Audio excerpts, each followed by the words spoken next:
This is an update on the Hyundai Elantra N driver who got pulled over in Riverside County, California for allegedly having an exhaust that was too loud. So I've been chatting with the driver and he posted it on Reddit, so let's get into it. As everyone knows, the state ref inspection failed, and afterwards I got the stock letter from Hyundai. He went to Hyundai and Hyundai gave him a letter which said, hey, the car is stock, we can't modify it. I provided this letter to the state ref, but they said that doesn't mean anything, and so technically no repair is done, so we couldn't schedule a second inspection, which he needed to get the car passed. So he reached out to Hyundai corporate. He was assigned a new case manager, and after a couple days they got back to him and said there's nothing Hyundai corporate can do for him, and they advised him to go back to the dealer, which he did. The dealer that he purchased it from, brand new. And they said when he went there's nothing that they can do because the car is already stock. That being said, I requested that the case manager send me a letter that I can provide to the dealer to do the repair, since it had already unsuccessfully asked for the repair in the past, and the case manager said no. I asked for an email confirming what they told me. The case manager said no, and I asked if I can get the car brought back because I can't even drive it to the dealership and nobody is willing to help me.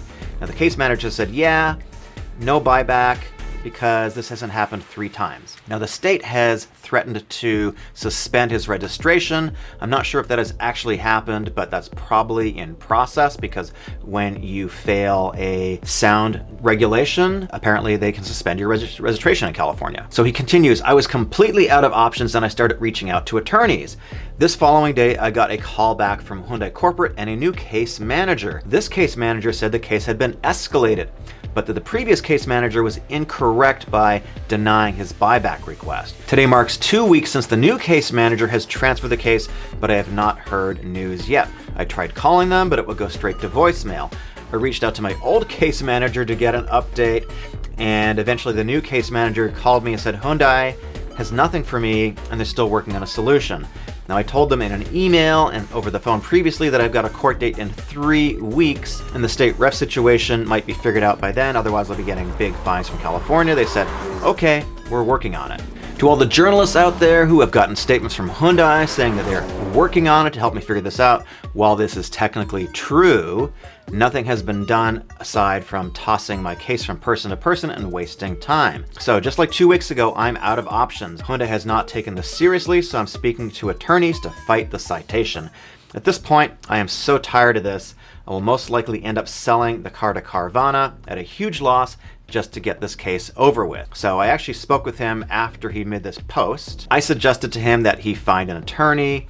I sent him an email regarding that. He thanked me for the references. He said he is speaking to a couple of attorneys, and he said he's gathering offers for the car. And he said right now he's going to ignore Hyundai and just focus on the citation because he's only got a couple of weeks until the court date. So if you want to see the complete video of the interaction, I'm going to post a link down below so you can see the original complete video of what happened with this.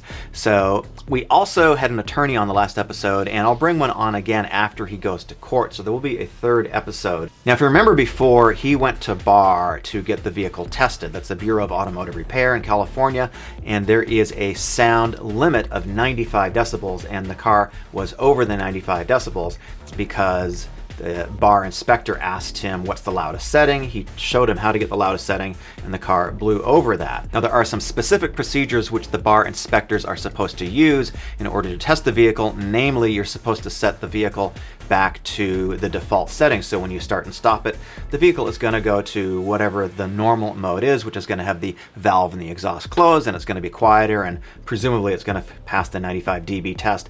The state inspector guy didn't actually do that, and so that's probably why it failed the sound test.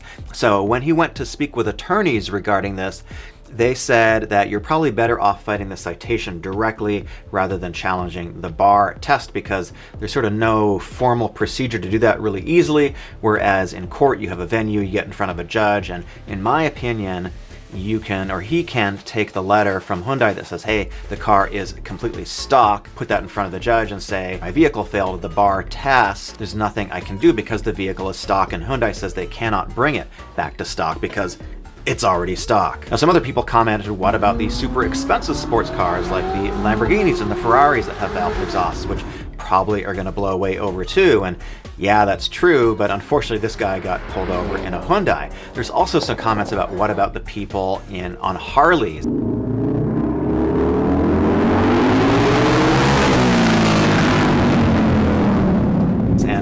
a little bit of research, and what I can find is that the sound noise regulation for motorcycles is not the same as it is for cars, but it's 80 decibels for motorcycles, which is super, super, super quiet. That's really low. That's basically a sewing machine. That's it's really, really quiet. So I don't think that many bikes pass that, and certainly not Harleys. If you've ever been near a Harley, that thing is blowing super loud sound. I'm gonna guess way over 95 dB. You cannot drive this on the road with the track mode. Oh, I can't? No. Oh, I'm sorry, I didn't know that. Well, you won't be able to anymore. You've just lost this. You're going to spend about $7 grand on this car right now. And remember, in the video, the cop said that you can't drive in track mode. It's illegal to drive in track mode. Well, the Hyundai doesn't actually have track mode, for one thing, and based on my conversations with the attorney that I had on last time, the sports car attorney, Phil, neither him nor I could find any regulation that says you're not allowed to drive in track mode, that it's illegal. And something can't be illegal unless it's codified in law. And as far as we know, there is no law that says it's illegal to drive in track mode. So I think the cop was probably just not very well informed in this situation. Let me know your comments down below. I will update you when there's another update on the situation after he goes to court, which is in November. I'm gonna bring Phil, the sports car attorney, back on. I've also got a brand new GR86. Click right over here if you wanna see a video on that. I recommend it. Thanks for watching.